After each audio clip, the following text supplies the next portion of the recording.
I am proud today to introduce the President and CEO of Ste. Michelle Wine Estates, Mr. Ted Baseler. Mr. Baseler is quoted as marveling at the detour his career path took over 3 decades ago. He went to grad school to become a marketing guy, but he had no idea how exciting it would be to get into the wine business, especially coming back to his home in Washington State. Since joining Ste. Michelle in 1984, Mr. Baseler has racked up a long list of accomplishments while still managing to have fun. He considers his work at Ste. Michelle as not just a job, but a lifestyle. And if I worked there, I'd consider the same thing. He's been a big booster of the Washington wine industry as a whole. To quote Mr. Marty Clubb from L'École No. 41 Winery, Ted deserves a lot of credit for working collaboratively, working with others. The company is incredible for being inclusive of other brands, of helping the little guy, especially in the international sales and marketing efforts. You know, in preparing for this introduction, I came across a really fascinating article in the Seattle Business Magazine, and it was titled, "The Man Who Saved Washington Wine." The article tells a story of how in 2004, the temperatures in eastern Washington plummeted to minus 15 degrees in a very short period of time, and basically wiped out the 2004 grape harvest for many of the wineries in eastern Washington. To quote the article, I swear I haven't been drinking again. As the truth sank in, the telephone unexpectedly began to ring at wineries throughout eastern Washington. On the line was Ted Baseler, the president and CEO of Ste. Michelle Wine Estates, the 8,000-pound gorilla of the state's wine business. And he simply was there to say, "I'm here to help." And he did. He supplied grapes to save the 2004 season for at least a dozen wineries in the state. Won't you give a warm Seattle 4 welcome to someone who practices the 4-way test every day, Mr. Ted Baseler.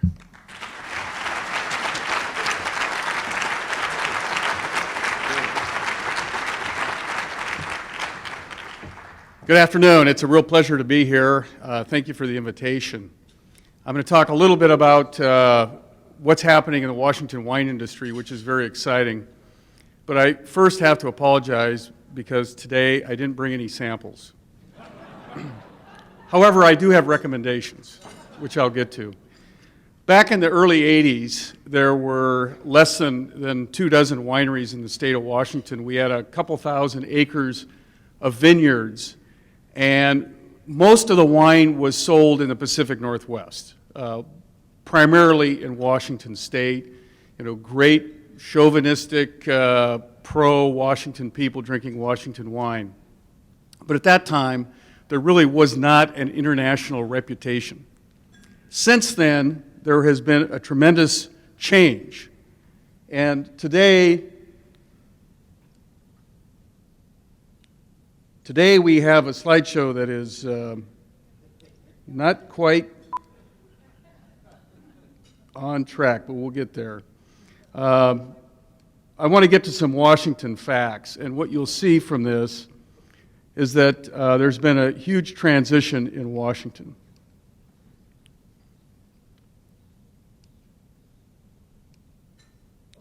Okay. So here are a few facts about Washington today from that time in the early days. Today there are over 800 wineries. In fact, Steve Warner just reminded me there are 837 licensed wineries in the state of Washington. We have over 350 growers. The industry has an economic impact on the state of Washington of $8.6 billion. I mean, it's a real business. Washington wines have a premium market share in the United States of domestic wine of 11%, which means about 1 out of every 10 bottles of domestic premium wine comes from Washington State. In 2009, Washington produced the #1 wine in the world. It was Columbia Crest 2005 Reserve Cabernet, quite an accomplishment. We have the highest percentage of wine produced 90 and above in the world. That's ahead of Bordeaux, Tuscany, Napa Valley. 44% of the wine that the wine critics taste are 90 and above. There's nobody else that's even close to that.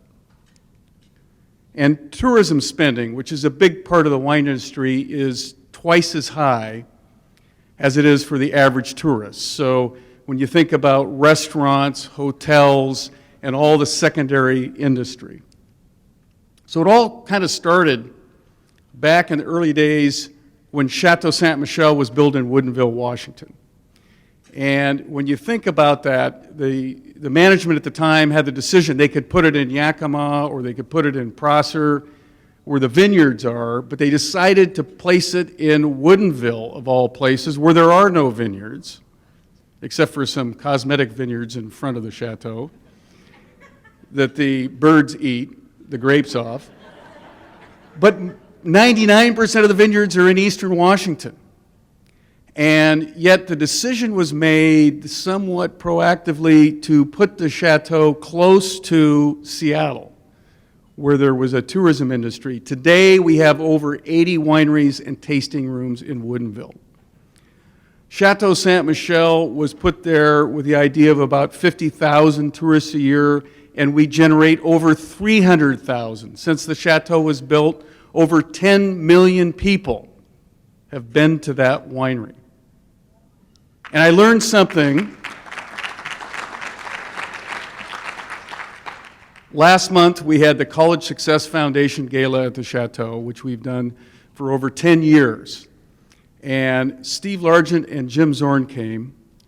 And Jim Zorn, the Seahawk legend, said, "You probably don't know this, but I helped build the Chateau. When I was signed as a free agent with the Seattle Seahawks, there was no money. There was no signing bonus. I had to get a job to support my family, so I dug ditches and crawled through rafters at the Chateau. And it was an interesting learning, so now I can say that the Chateau was built by a Seahawk legend." Chateau Ste. Michelle today is the #2 premium brand in the United States. Kendall Jackson is #1, at least for now. And a Washington State wine has risen to become the #2 premium wine in the U.S. This is a little background. Thank you. Just a little history. The company actually goes back to 1934, the year after Prohibition ended. And it was a company called Pomerel, which then merged with Noeco. And then in 1967, 1 year after Robert Mondavi founded his winery, the Ste. Michelle label came out. In 1972, the winery won a prestigious LA Times tasting and helped put Washington State wine on the map. In 1984, we ended up creating and building the Columbia Crest Winery in Patterson, Washington. In 2005, we bought Spring Valley in Walla Walla. We built North Star in 2002 in Walla Walla. We ended up building Col Solari in 2007. It's a beautiful wine. We also acquired Stag's Leap Wine Cellars, the notable winery in Napa Valley, in 2007. And then a few other events on the timeline, which I won't go into detail. Our vision is pretty simple, and that is that Ste. Michelle Wine Estates will be recognized as the premier fine wine company in the world. What does that mean? Well, you can make a little bit of wine and make high quality, and then there are other people that make large quantities of wine that's cheap and not very good. The sweet spot is in between, where you say you can make significant scope and scale of wine, but you do it with high quality and high ratings. And today, I'm happy to say that we are the largest 100% premium wine company in the world.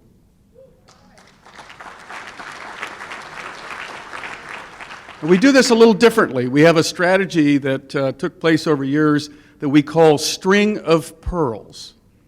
So the way we're organized is each winery has its own facility, its own winemaking facility. It has its own winemaking staff. It has its own estate vineyard to qualify on the String of Pearls, and its own legacy. It stands for something unique. So the wineries are separated and the winemaking teams, so they have pride and passion in what they do individually with these pearls. The string and the pearls is all the back of the house. So it's admin, it's HR, it's accounting. Basically, we get some synergies by having these back-of-the-house services that support the individual wineries. But what we find is it keeps the quality and the passion of the teams dedicated to the individual winery. Over the years, we've added many wineries, and of course, we have the cornerstone, which is Chateau Ste. Michelle. We also have Columbia Crest, which is the largest winemaking facility in the state of Washington, and was the winner of the #1 wine of the year, has produced more 90 rated bottles of wine than any winery in the world. North Star is dedicated to making world-class Merlot, and I'm happy to say Robert Parker just gave Murph, our winemaker, a 95 rating on North Star Premier.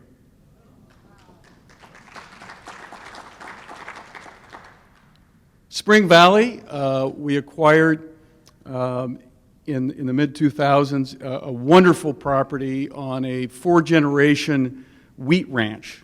And there are about 120 acres.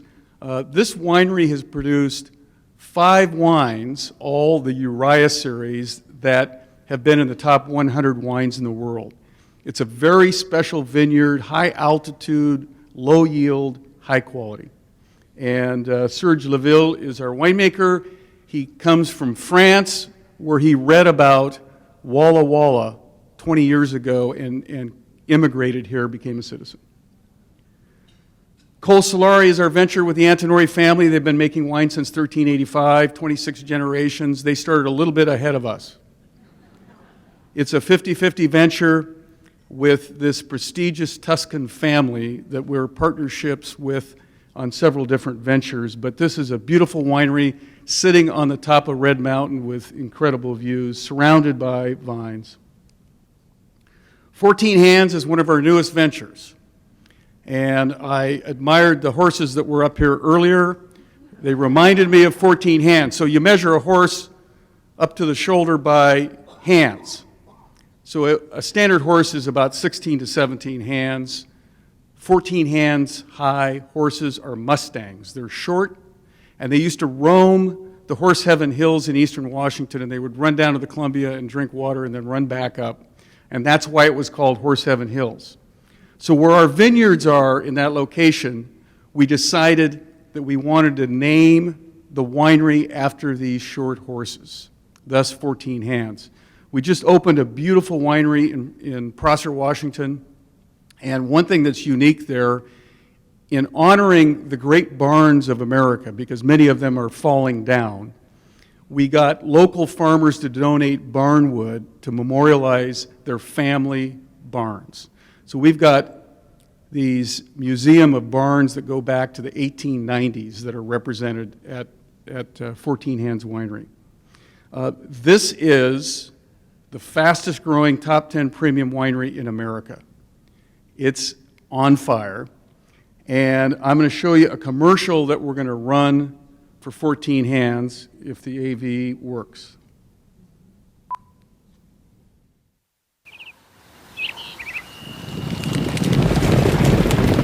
Shh. Can you hear it? It's the sound of excitement.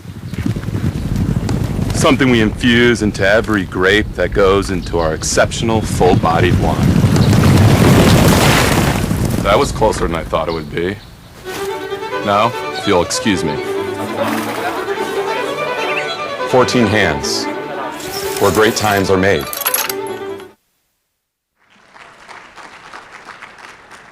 So it's kind of a cute commercial we're going to run in Florida and California to introduce them to the fine wines of Washington State. So we sprung out of Washington and acquired Erath Winery in 2006. This is the #1 selling Pinot Noir from the state of Oregon, which really specializes in outstanding Pinot Noirs. We just bought a beautiful vineyard, 300 acres in the Willamette Valley that will fuel the growth of this winery. It's really quite spectacular. We've invested a tremendous amount of money in CapEx, in French oak barrels, expanding the facility, improving the fruit sorting system, and today ERATH is producing some of the great Pinot Noirs of the world. Then, a year later, with the Antinori family, we acquired the fabled Stag's Leap wine cellars. Just quickly, going back to 1976, there was the Judgment of Paris. Does anybody know what that was? The Judgment of Paris happened in Italy. Stephen Spurrier, a Brit, went to France, to Paris, and he tasted the best of Bordeaux against the best of Napa. And these Parisian tasters picked Napa #1. It was a blind tasting, and they were appalled. And they said, these wines will not age well from Napa. 30 years later, the tasting was held again, and Stag's Leap Wine Cellars, with the same vintage, won again. So it's really one of those points that changed America. In fact, this is listed as one of the 101 events in America that made America, was the tasting in Paris. So we're proud of this winery, and really put Napa and actually the whole West Coast on the map. This is the Antinori family. Piero Antinori is the 25th generation, and his 3 daughters represent the 26th generation. We import their wines. We've got these ventures together. They also own a 500-acre winery in Napa called Antica. This just lists us in 3rd place of all the premium wine companies, but for the ones that are 100% dedicated to premium wine, we're #1. Some things going on in the business. You see $10 and above, double-digit growth, so people are moving to more premium wines. And you can see some of the varietals that are hot, like Sauvignon Blanc, Cabernet Sauvignon, and Pinot Noir. And this has been the result of the last 25 years of growth in the company, a very strong growth curve, both top and bottom line. We take social responsibility seriously. We have the largest organic vineyard in the Pacific Northwest. We also have certified salmon-safe vineyards, and also focusing on sustainable vineyards throughout our network. We're involved in the community. We just held our 27th annual Auction of Washington Wine to raise money for Children's Hospital, the College Success Foundation we're very engaged in, and the WSU Wine Science Center, which I will close with. So every great wine region of the world has a first-class facility and faculty to produce future leaders, both in education and also research. This building is a public-private partnership that we've raised about $21 million out of the 23 needed to build it. It's under construction and will be open likely in November. This will be the most state-of-the-art teaching and research center in the wine industry in the world. And it's located in Richland. It will prevent future calamities with extensive research. It has a large faculty there that actually is comparable to University of California, Davis, and will graduate more students than Davis in the next couple of years. It's very exciting. It's in Richland. So it's at the WSU campus in Richland, right in the heart of wine country. So I have never been more optimistic. You know, looking back 30 years when I used to go talk about Washington wines around the United States and people would snicker. Today, nobody snickers. There's a different focus on the quality consistently and the value of Washington wines, and I am very happy to project a bright future, and it's principally because we have the perfect climate for wine in this state, and we've got the right type of people that are engaged in the industry. It's an exciting time. I'm happy to open it up for questions if there are any.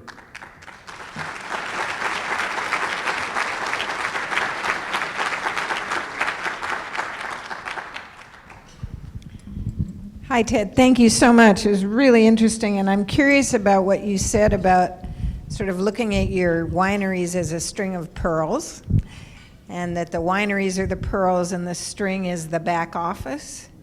Could you say a little bit about the leadership benefits or challenges to that kind of a structure, please? So it seems a little decentralized, and usually when people make acquisitions, they go in and they just, bomb out a business that they paid a high multiple for.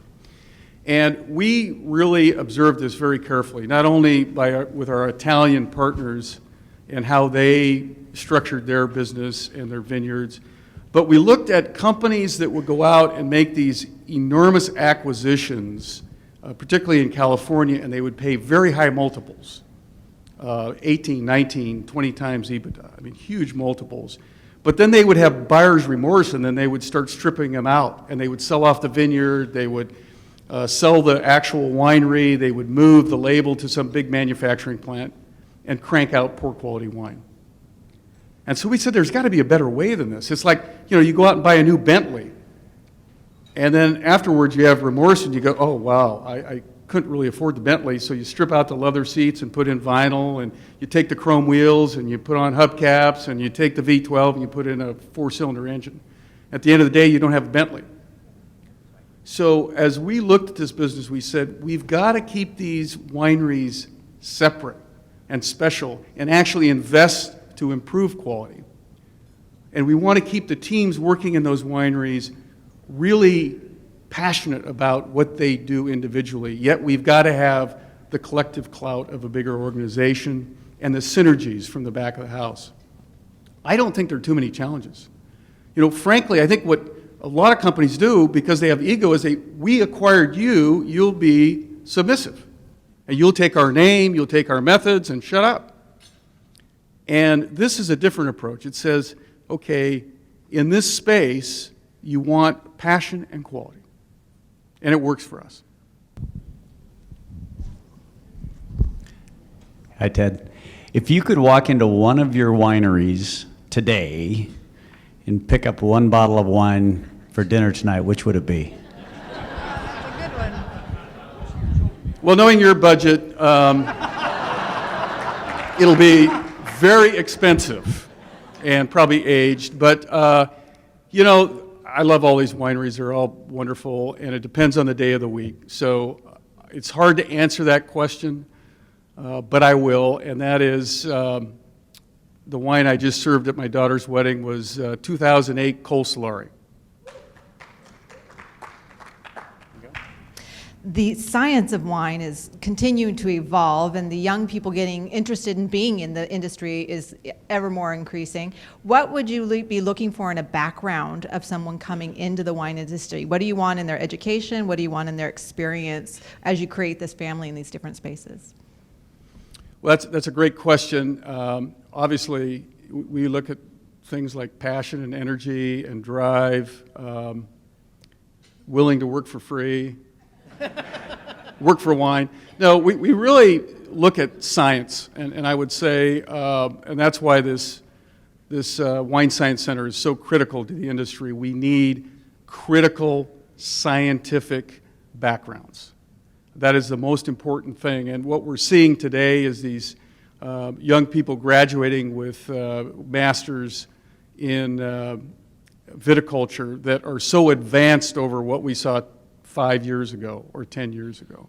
So science is really the most important aspect, but also in terms of the marketing aspect of the company, good consumer packaged goods experience, but really focused on having a passion for wine.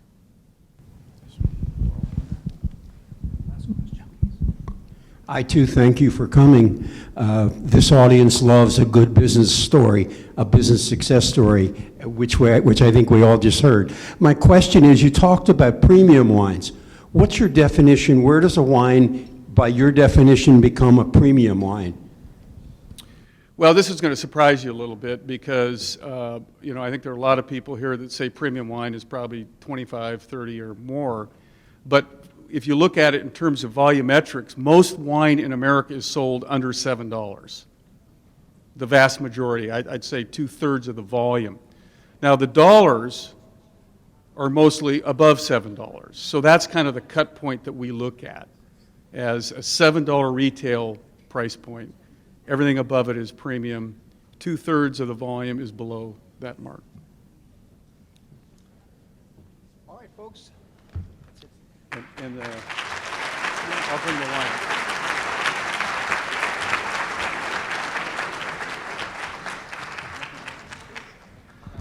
Ralph Davis, would you come join us up here, please?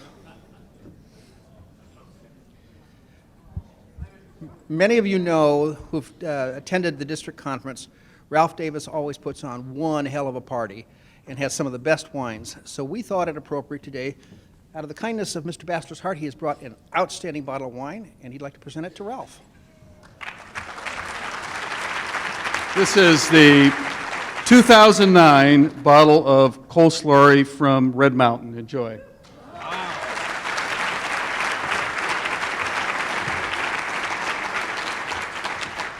Thank you very much. I think I'm in trouble. My cellar's going to have to grow some after today. Thank you very much. Thanks. Wasn't that a great program? Let's have another round of applause for Mr. Baseler. Seattle Rotary Online is made possible in part by a grant from First Choice Health, working with the Washington Health Information Collaborative to use technology to bring better health care to patients throughout the Pacific Northwest. First Choice Health.